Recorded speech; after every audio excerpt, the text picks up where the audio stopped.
The following program is brought to you free of charge by the sponsorship of Novus Ordo Watch. See for yourself that the Church of the Second Vatican Council is not in fact the Catholic Church of the ages. Go to novusordowatch.org.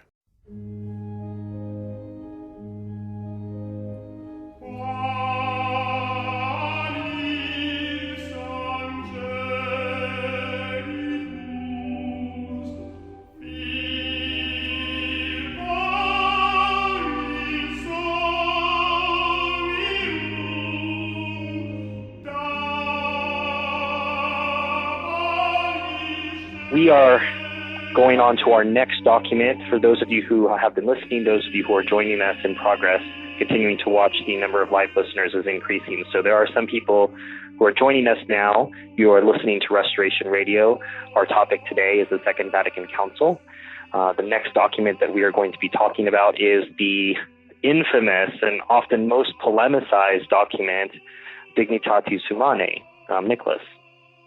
Yes, and having read it afresh in preparation for the show, it's easy to see why it is the most polemicized, because to my mind, it's crystal clear that they're contradicting previous church teaching in many paragraphs of this document.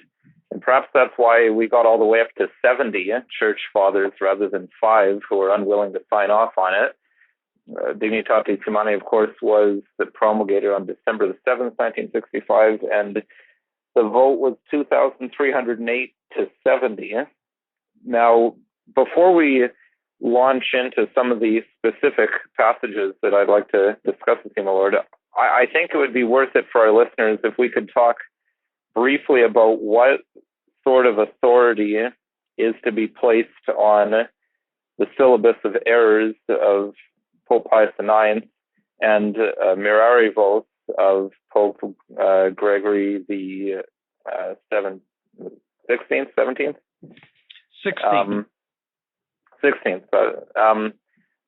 Are those two documents part of the magisterium? Would they be infallible church teaching? Well, there's some discussion about the syllabus, whether it has its own authority or whether it is merely a collection of other documents which have their own authority, like a citation of other documents which have their own authority. So I think we should move off the syllabus to Quanta Cura. Quanta Cura is the key document which so explicitly condemns what Dignitatis Humanae explicitly teaches. As practically word for word, if you have both of them in front of you, it would help your listeners, I think, a word for word contradiction. And certainly Quanta Cura is an infallible document. If you read the final paragraph of it, where he says that by apostolic authority, I require all of the sons of the church to condemn these doctrines, and makes a very, very authoritative statement requiring observance, which is a sign of binding the faithful, and binding the faithful is key in infallibility. See, the church cannot bind your conscience to something, bind your mind to agree with something without the authority, the full authority. And so he cites that full authority, and therefore it is an infallible statement and was accepted as such in the 19th century. So I just would like to get off the syllabus in order to avoid that discussion. All of the, let's say, what word are we going to use? The good theologians consider the syllabus infallible. All of the left-leaning theologians consider it non-infallible. Bishop Dupont-Lou and others, poo-pooed its authority, and people who were of liberal bent tried to mollify the authority of the syllabus. But Quanta Cura is very, very clear. And so, Mirari Vos, I believe, also uses very similar language in it. But if you're looking for a clear example of contradiction of previous doctrine, word for word, double column, you've got it in Religious Liberty. Mm-hmm. And is that perhaps a bit of an out then for some of those of the liberal bent? Because I noticed when I look at the just going back to the syllabus for a moment, the strongest and clearest phrases condemning religious liberty, and specifically like numbers 77, 78, and 79 are almost word for word contradicted Dignitatis Humanae, but those three all come from allocution. So an allocution wouldn't hold the same weight. If he binds, but it's very, very clear in Quanta Cura. The contradiction is very clear in Quanta Cura. And that's really where where you should be looking. It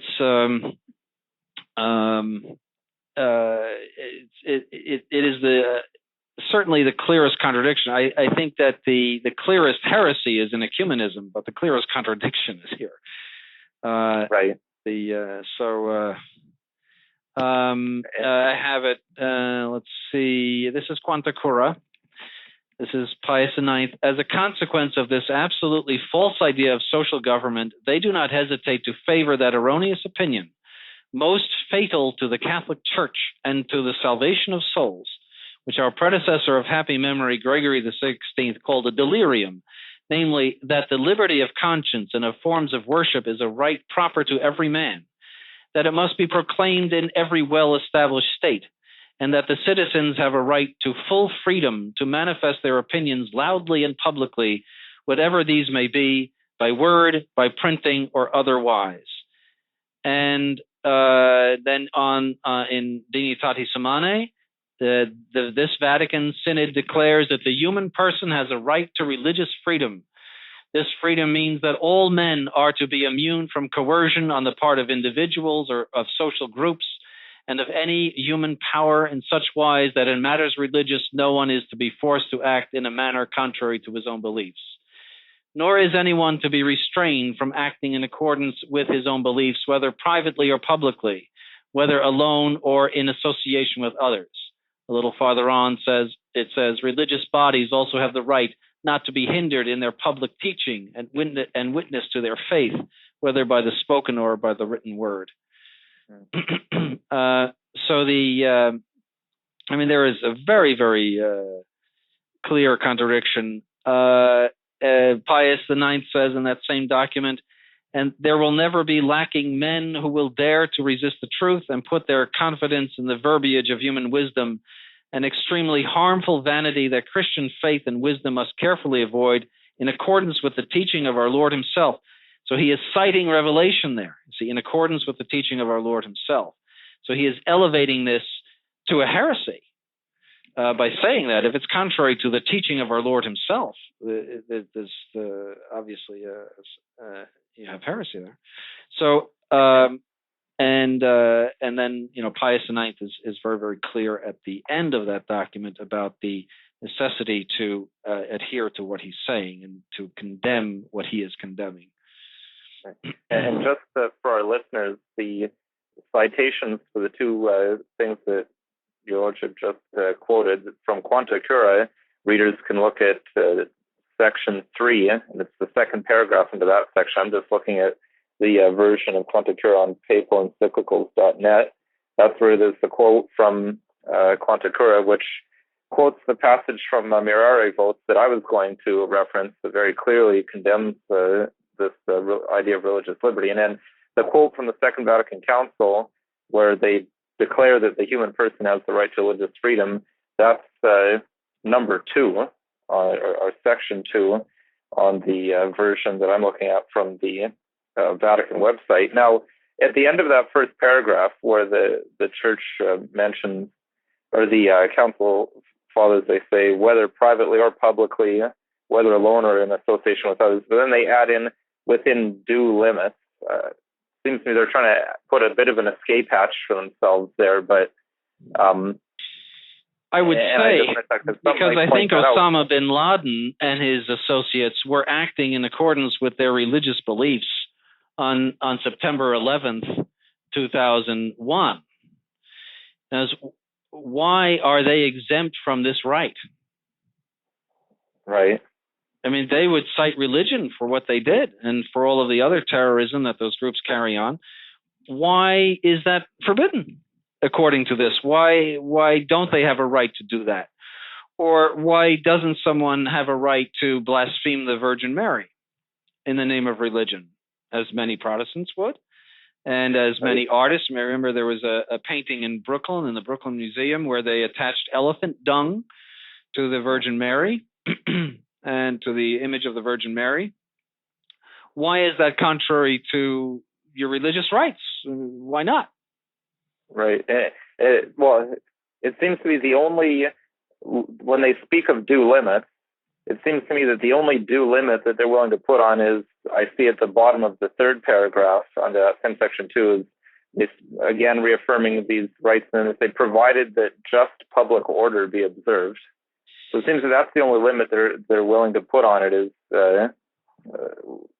would you agree with that assessment, that public order is the only caveat that's put in this document? It seems so. I mean the way as a matter of fact, that was condemned also by Pius IX.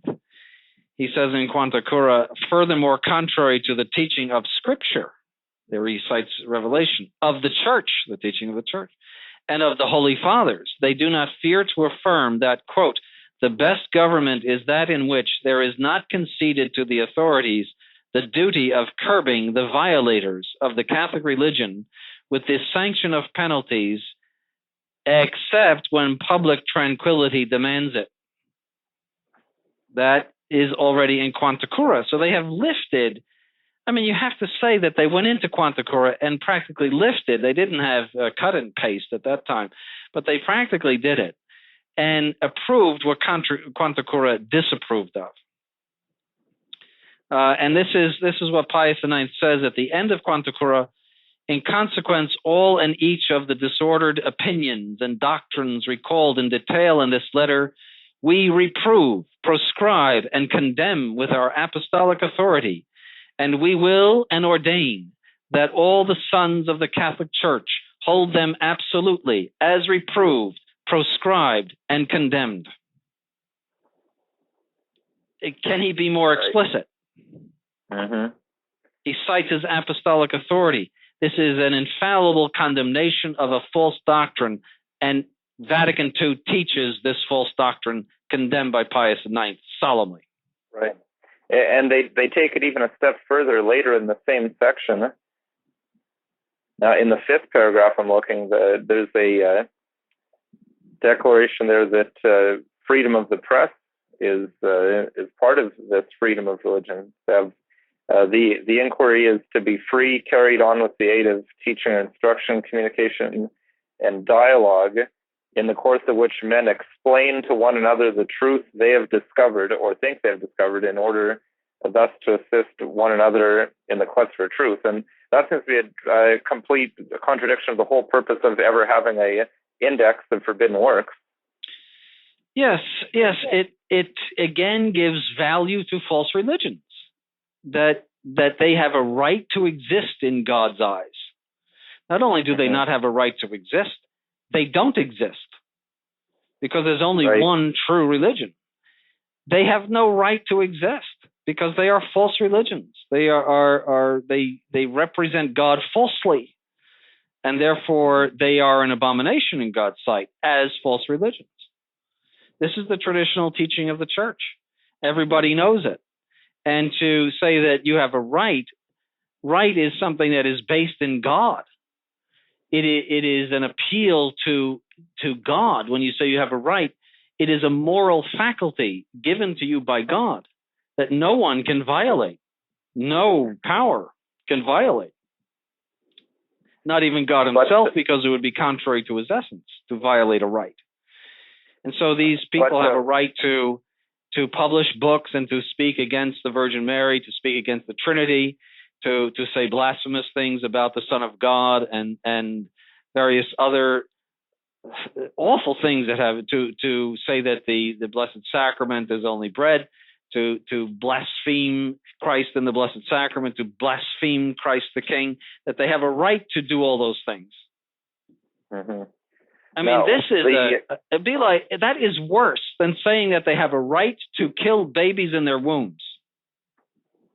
This is a moral question. This is a question of morality, a right. It would have been less serious if the council had said women have the right to abort their children.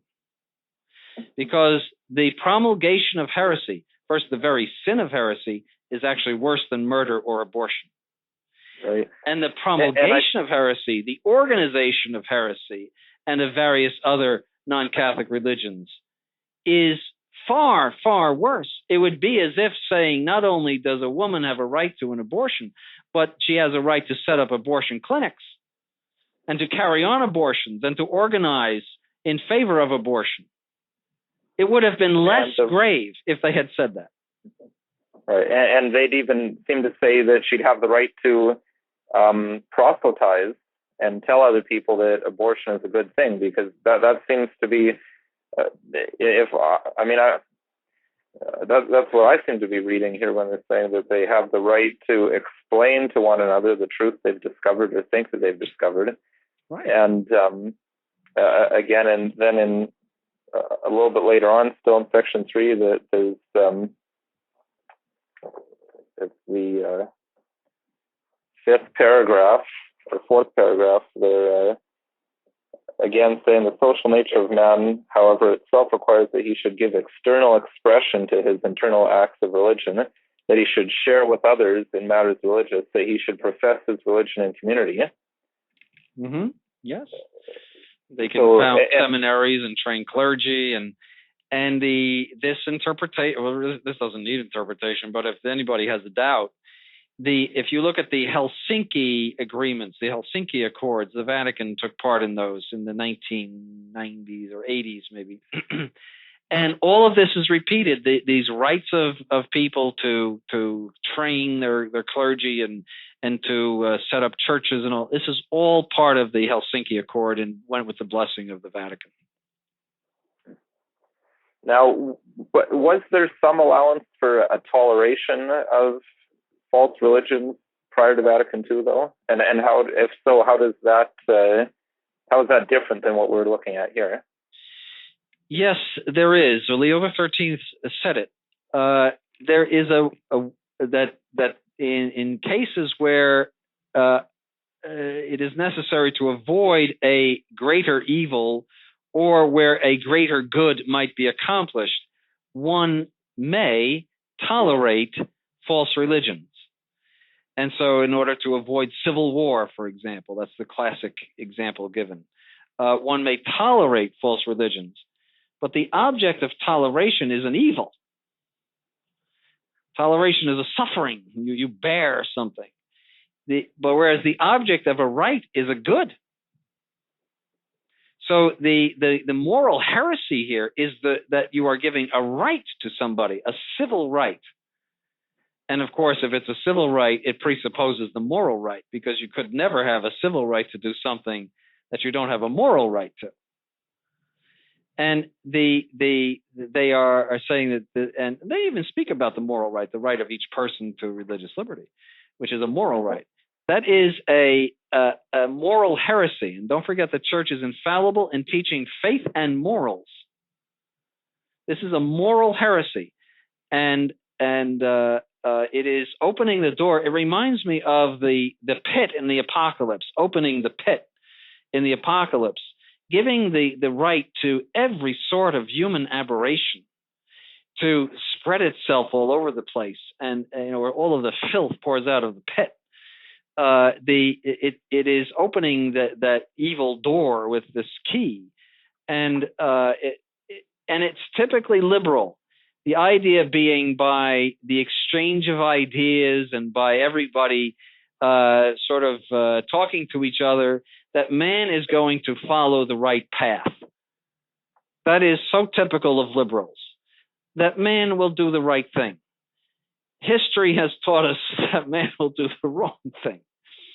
Furthermore, nowhere do you have freedom in other doctrines.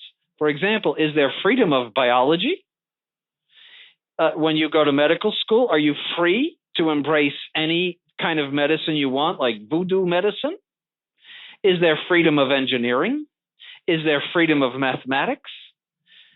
Does not the state require you to observe certain ideas about these things and to pass examinations on these ideas?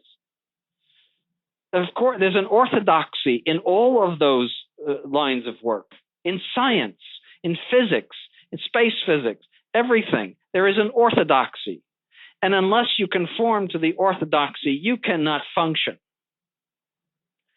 But concerning God, which is the most important knowledge, you can say anything you want.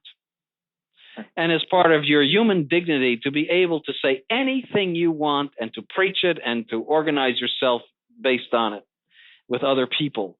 And you know, the most important knowledge, therefore, is trampled upon by this false liberty that they're talking about. I mean, imagine the medical world if we had freedom of medicine. Imagine when you checked into a hospital, what they might do to you. Right. Mankind does not, since original sin, follow the truth.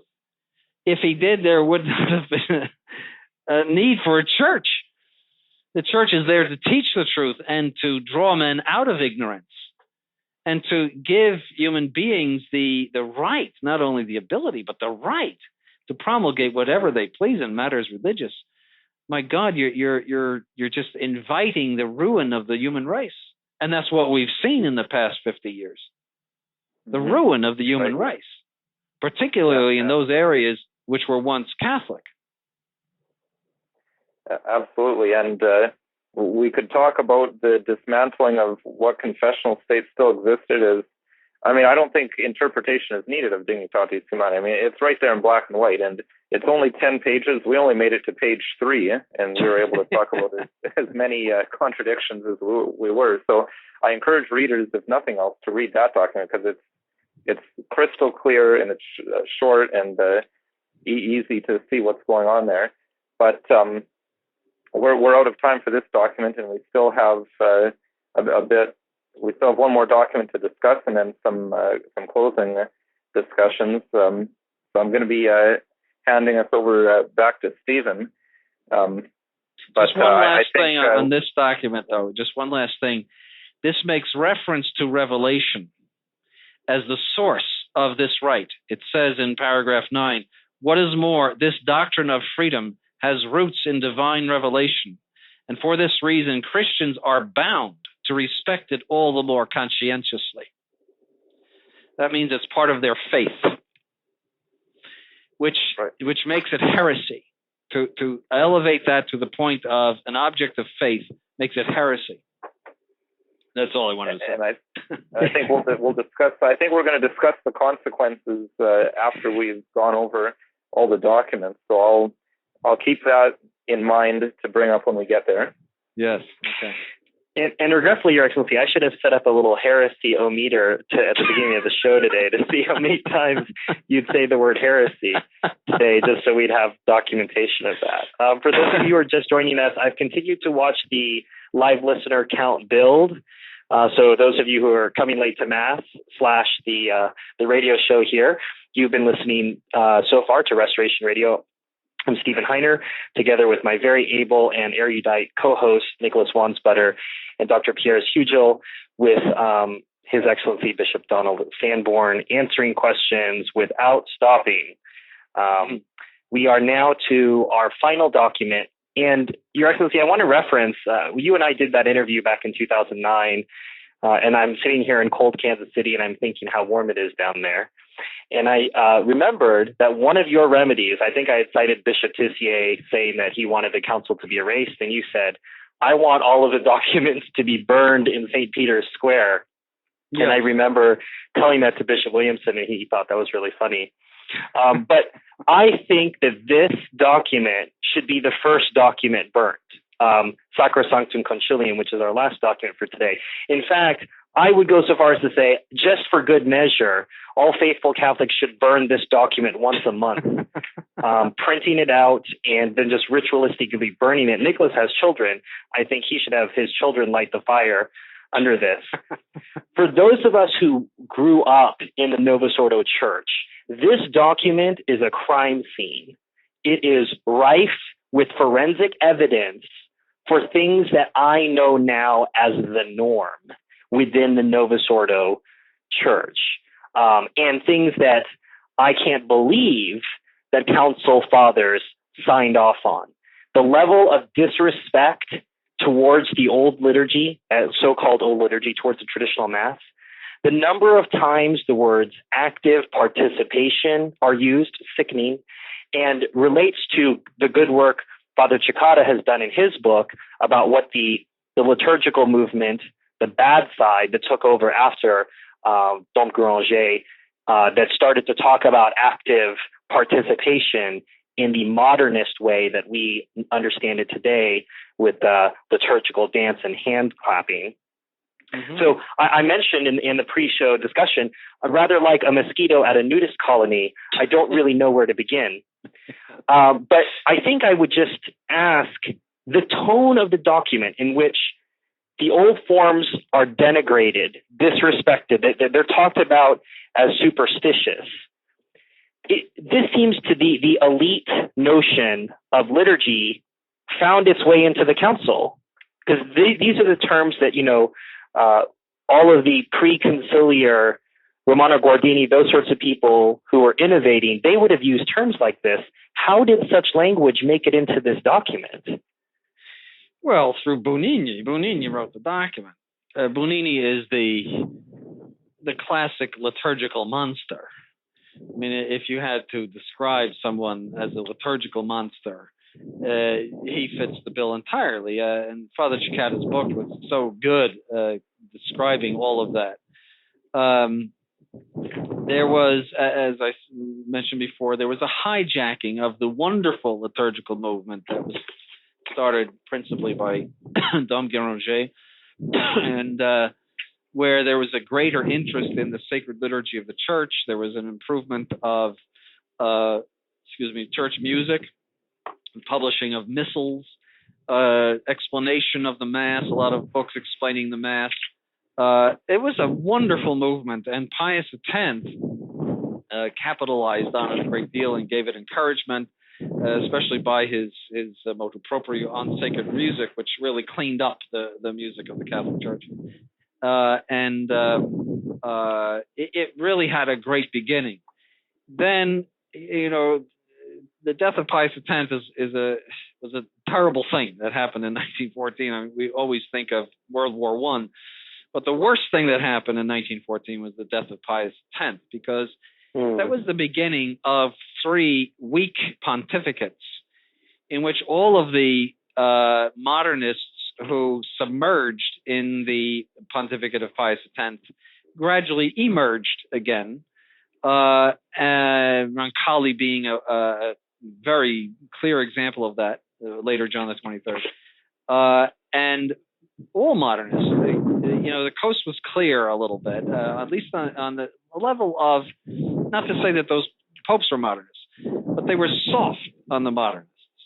And they consciously repudiated the strong measures that Pius X took against the modernists. They were convinced that you should be nicer to them, and if you're nice to them, they'll come around, and they won't be so nasty. The modernists had a very clear agenda for the church, and they profited by this new atmosphere that from 1914 to 1958. And among those were the liturgical modernists, who saw the liturgy correctly as the principal way in which to inculcate modernism into the people. See, the liturgy is really, in one sense, the caboose of the train. For those who are perhaps not Americans, the caboose which has been done away with, was always the last car in the train, in the sense that it is the effect of dogma. It is the effect of Catholic discipline. It's the product of all of what's underneath Catholicism, the foundations of Catholicism, like the flower of it. It's the final thing. But on the other hand, just like a flower, it's the first thing you see. So in that sense, it's the locomotive with regard to its teaching ability and its ability to inculcate ideas and even culture. And so they understood that completely, and they hijacked it. So you had characters like Baudouin, whom I mentioned before, who was like an ecumenical maniac. He was very active in the 1930s, but he died, I think, just shortly before the council. There was Pius Parsh. He was a liturgical modernist, an innovator. Montini, who as a young priest was cited by his bishop for, in the 1920s, saying Mass facing the people in Milan, or in his diocese, Brescia perhaps. But it was as a young priest in whatever diocese he was. They all got on the bandwagon. The modernists, the dogmatic modernists, and the liturgical modernists all got on this same bandwagon. They were all heading toward the same goal, but in different ways. And so, I mean, there are many, many names you could associate with the movement. You see a tremendous amount of literature associated with it. They were waiting in the wings. I know of a priest that used to say he was a priest of the Diocese of Brooklyn, and he used to say the traditional Latin Mass right in my neighborhood. And he told me that when he was in the seminary in the 1940s, and this was for the Diocese of Brooklyn, that he would be taking notes, and the teacher would set aside the textbook. And typically the progressive ones would, this is in the 1940s, would set aside the textbook and teach from their notes. And he said that as he was writing things down, he thought to himself, I could get you for that on heresy. That he was shocked by what these modernists were saying, these progressive seminary teachers were saying in the 1940s. He also said that all of those liturgical modernists all knew each other. They had their bookstores in which you would hear English liturgical chant going on as you browsed around the books by Ellard and various others, all promoting this new liturgy. If you look in the Mass of the Future by Ellard, you see something that looks practically the same as the new Mass. And it is to say that this modernist movement had the whole new Mass planned and the whole liturgical reform planned before most of us were born. It goes back to the 30s and the 40s. And really, they didn't hide themselves that much because there was an atmosphere of softness toward them. If they had been around under Pius X, they would have been cleaning out the garbage cans of the Vatican. That would have been their liturgical function for the day. They would have been cast aside if not excommunicated. But they enjoyed this freedom. Excuse me? Hello? I think your point's well taken, and that's I think what's so great about Father Cicada's intro to the book is he takes the time to walk through this. This didn't come out of nowhere. This didn't just happen in the 60s. As you say, it is something that was developing rather sort of in a unsalutary neglect, we could say. Yes, it was a just kind developing word back there, or a pretty face on it. Yes. I want to quickly read some of these, as I say, rather disgusting quotes. There's no other word for it. Chapter 1, section 21, paragraph 1 and 2. Mother Church desires to undertake with great care a general restoration of the liturgy itself, for the liturgy is made up of immutable elements divinely instituted and of elements subject to change. These not only may but ought to be changed with the passage of time if they have suffered from the intrusion of anything out of harmony with the inner nature of the liturgy or have become unsuited to it. In this restoration, again, as in the current liturgy is not good enough, both texts and rites should be drawn up so that they express more clearly the holy things which they signify. The Christian people, so far as possible, should be able to understand them with ease and to take part in them fully, actively, and as befits a community, which implies the traditional Mass was not easy to understand, was not easy to take part in, wasn't suited to a community, and there was no such thing as active participation. Mm-hmm. It denigrates in Section 27, private Masses should be done as should be done rarely. We have in Section 34, the rites should be distinguished by a noble simplicity. They should be short, clear, and unencumbered by useless repetitions. They should be within the people's powers of comprehension and normally should not require much explanation. Again, assuming that previously this wasn't the case. And finally, just this is a doozy, Section 50, paragraph 2, for this purpose, the rites are to be simplified, due care being taken to preserve their substance. Elements which, with the passage of time, came to be duplicated or were added with but little advantage are now to be discarded. Other elements which have suffered injury through accidents of history are now to be restored to the vigor which they had in the days of the Holy Fathers, as may seem useful or necessary. This attitude that the entire liturgical life of the Church was riddled with problems, that is what the document is rife with.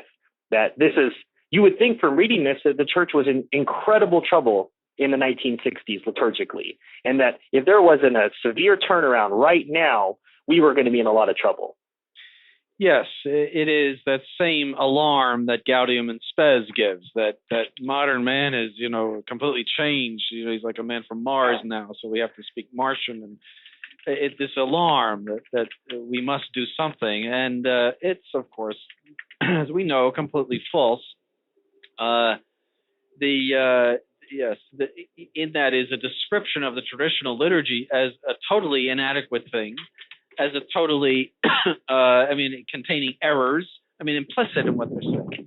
That it's like a historical mistake in many cases, and it's just some sort of rotten fruit on the tree that really needs to be plucked off and replaced with something better. It's as if the whole thing is corrupt, which is typical of heretics. That what we have received from the Church is corrupt. That the fruit of the centuries of the Church's dogma or the Church's teaching or practice, it's all horrible, it's all corrupt, and that it has to be changed. That's very, very typical of non-Catholics, heretics, reformers in the bad sense.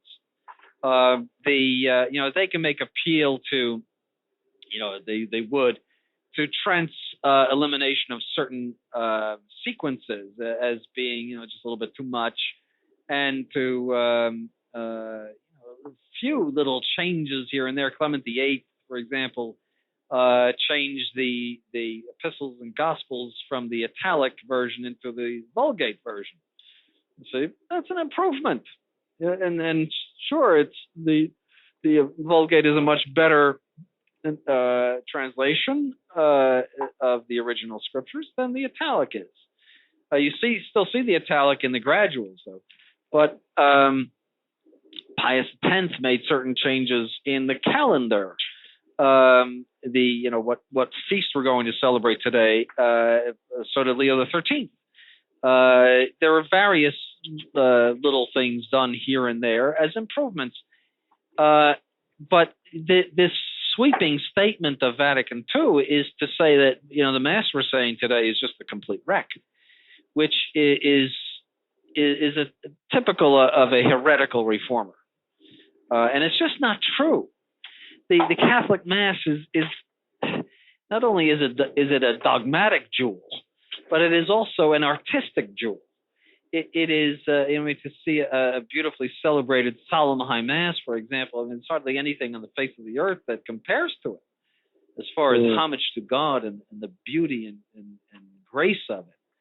And to say that we're going to take that and throw it in the trash, I mean, you have to be crazy. But they would have been less crazy if they had taken a roller with paint on it and rolled the ceiling of the Sistine Chapel. I mean, that would have been less of an insult, insane, even from the artistic point of view and the cultural point of view. I mean, let's set aside the doctrinal point of view. If they had done that, if they had just taken a hammer to the Pietà, which that crazy man did in the 1970s, that would have been probably hated the traditional mass too. Probably, everyone was horrified by that. Oh my goodness, the statue was damaged. I mean, they took this treasure of the centuries, this fruit of 2,000 years, this precious antique, we might say, that has been not preserved, which has grown as a beautiful flowering tree, little by little and under the care of the church. They have taken that and they just trashed it. Absolutely.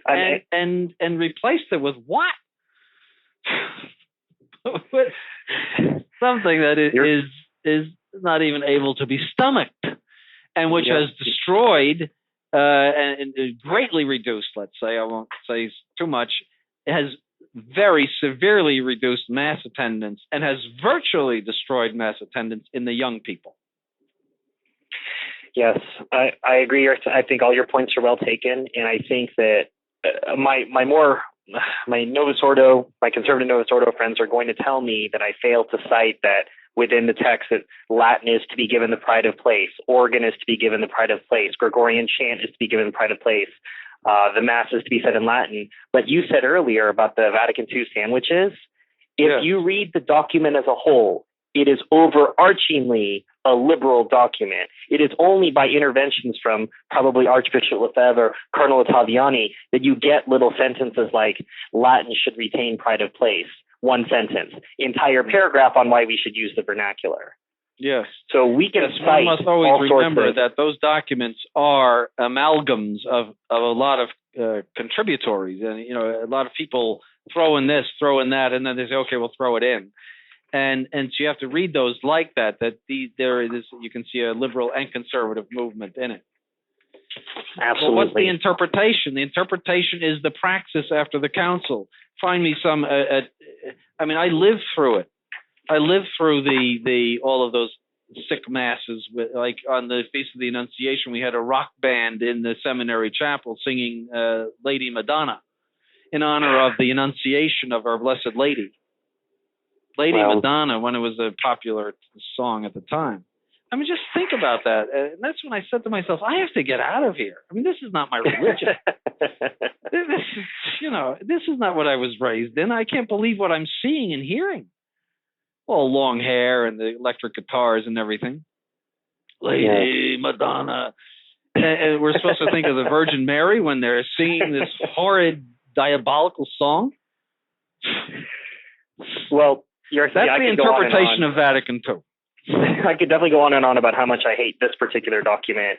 I'll end with they didn't just leave the Mass. They talked about the office as well, and in accord with what I said earlier. So this would be the chapter on the divine office, which is chapter 4, section 92.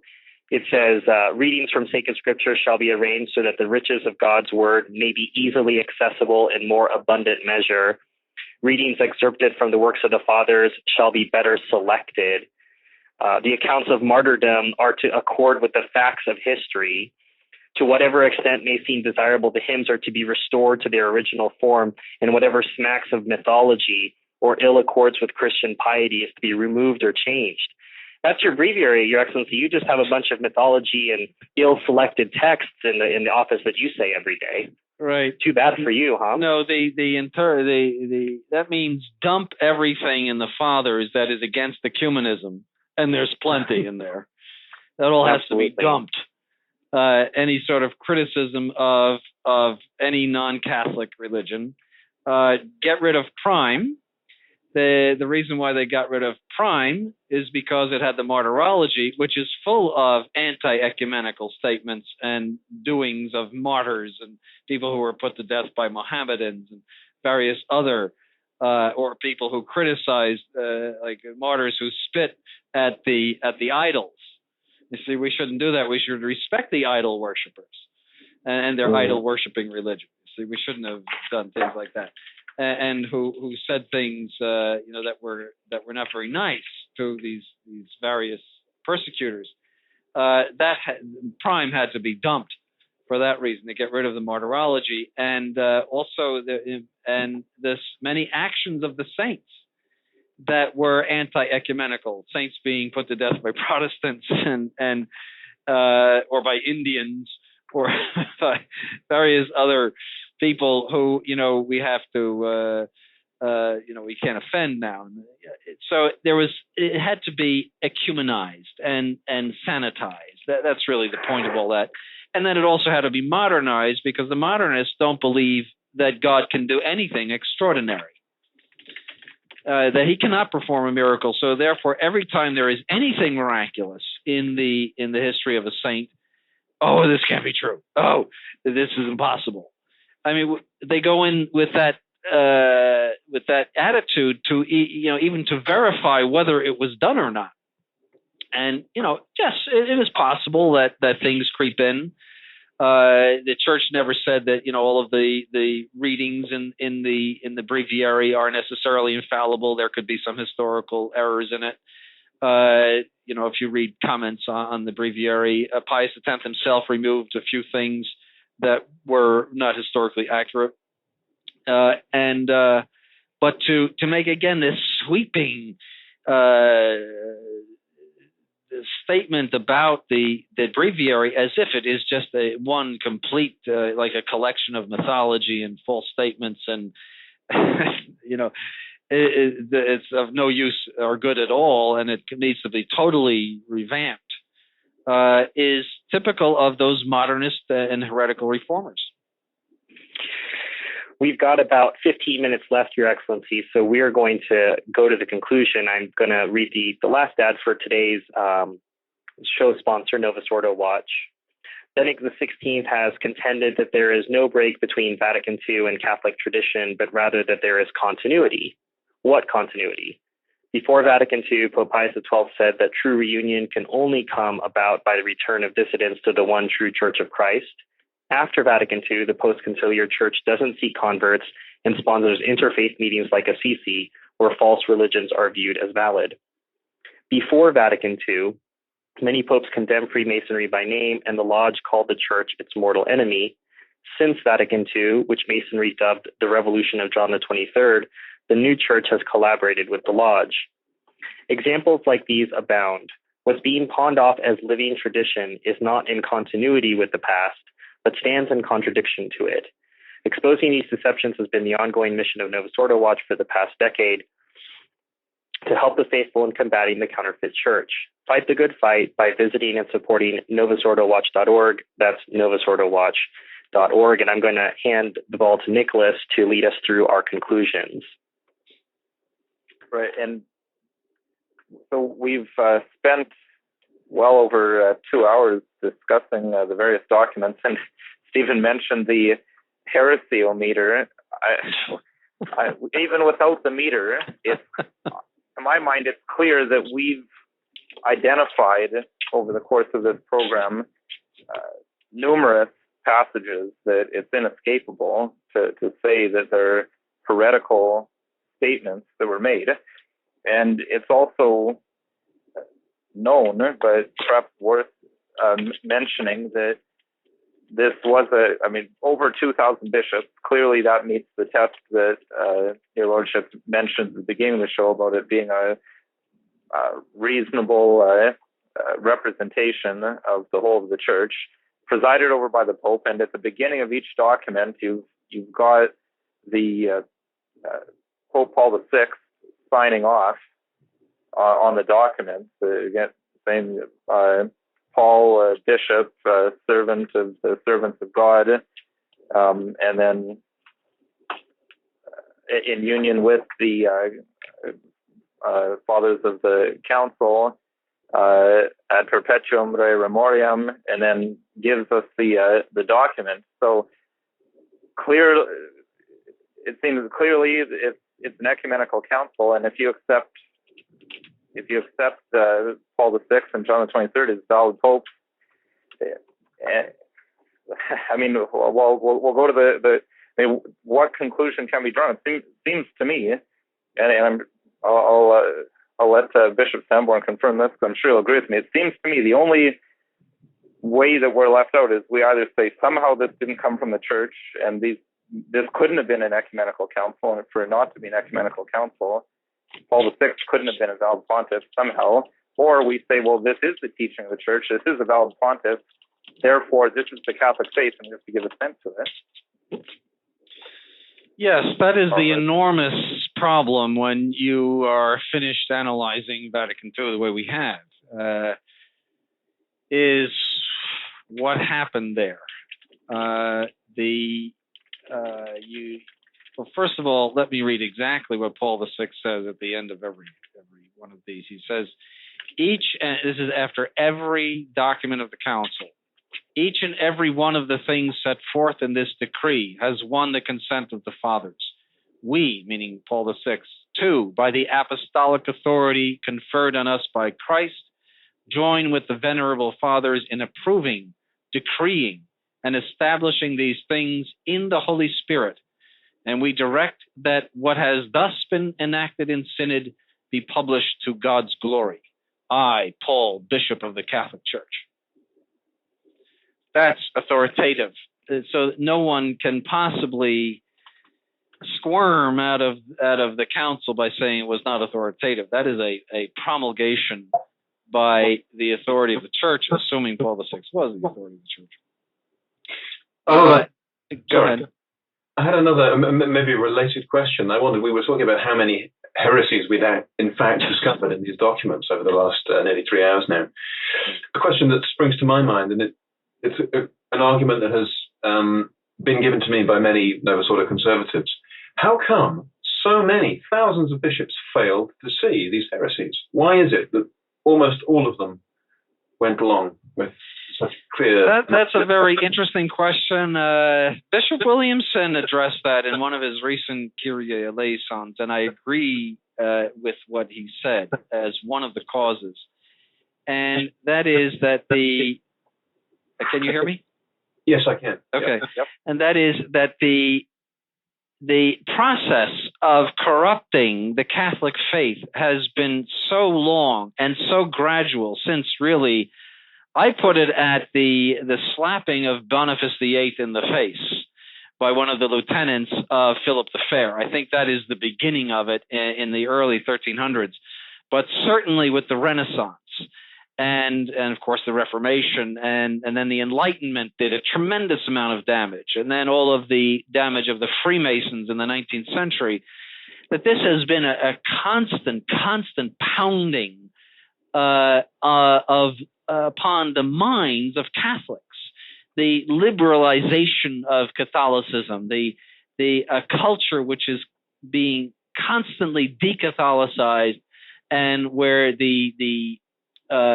everything that is logical to Catholicism is denied in culture and in society.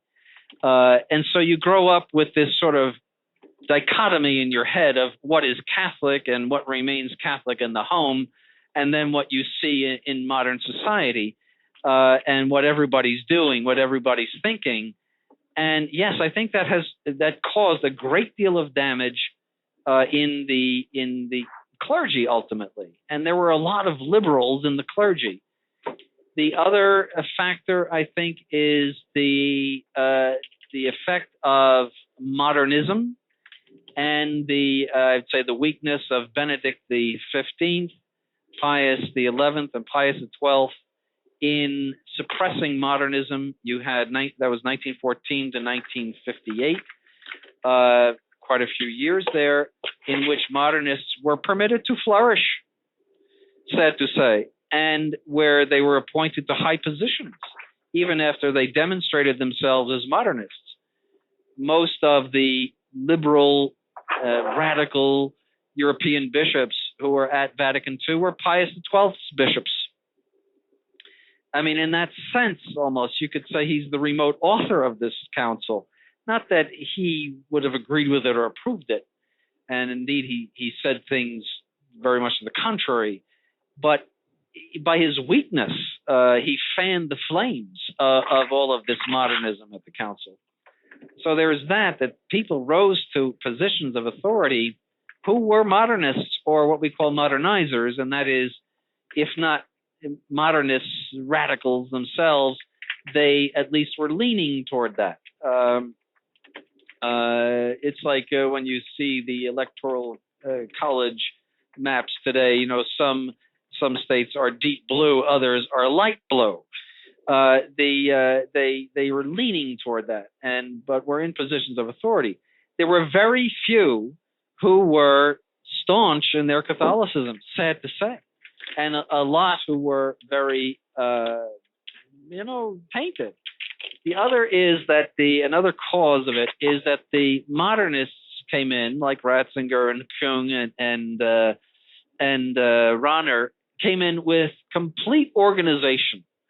They came in like stormtroopers, like SS divisions. I mean, mostly from the Rhine area. Totally organized with an agenda to completely turn over the church toward modernism.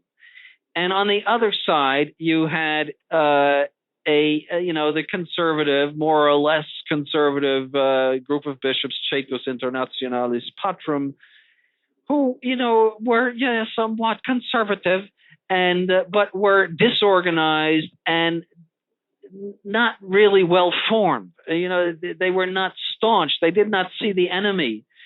They were throwing rocks at the German tanks, so to speak. It was hopeless. The Polish Lancers trying to charge the famous charge on horse. It was pitiful, and very few of them. Maybe Bishop Sigaud, he was one of the best. Sigaud in Brazil, although he had a French name, but he was excellent. I think probably the best of all of them. But even even Archbishop Lefebvre, who understood a great many of the bad things going on, voted for most of those decrees. He told us that he voted for everything except ecumenism and religious liberty. That means he voted for Lumen Gentium. He voted for Gaudium et Spes. I mean, that shocks me because he was so good. I heard him speak in conferences. I knew him personally. I mean, he was so firm in the faith, and yet he did not see these things going on. And he was the one that told us that the modernists were so well organized that the day after the discussion, you would look in your mailbox and find what you should think, like a mimeographed letter about what happened yesterday and what you should think. Because in the middle of these two groups of radicals and conservatives, you had like the missionary and third world bishops who, perhaps did not know a lot and were very malleable people either way. And because of the organization and prominence of the liberals and the modernists, they fell that way. But Archbishop Lefebvre said the biggest single factor, though, in all of it was that the Pope was with them. That both John the 23rd and Paul VI were with the liberals, and that at every fight, at every struggle, he would come down. Either one of them would come down on the side of the modernists. And that influence of the Pope was so strong that anybody that had the slightest hesitation about a document or its orthodoxy or anything would say, well, the Pope approves it, therefore it must be okay. Right. And I think that's where it comes back to the thing when I was saying the two options that it seems to me after going through the full discussion of there either somehow this wasn't a valid Pope or this is the Catholic faith. I think that option two was just so impossible that to the minds of these churchmen.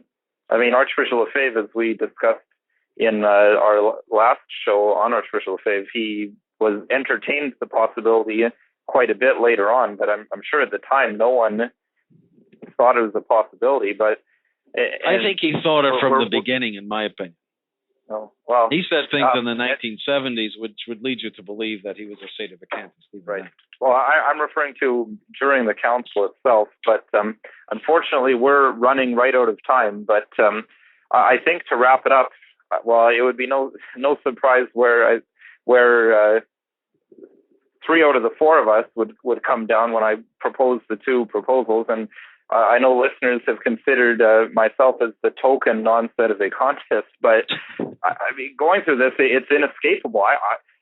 There's no way that the things we've been talking about come from the Catholic Church. So it seems to me there's no other option. And I mean, I'm not trying to make some authoritative pronouncement here that Wansbutter has spoken.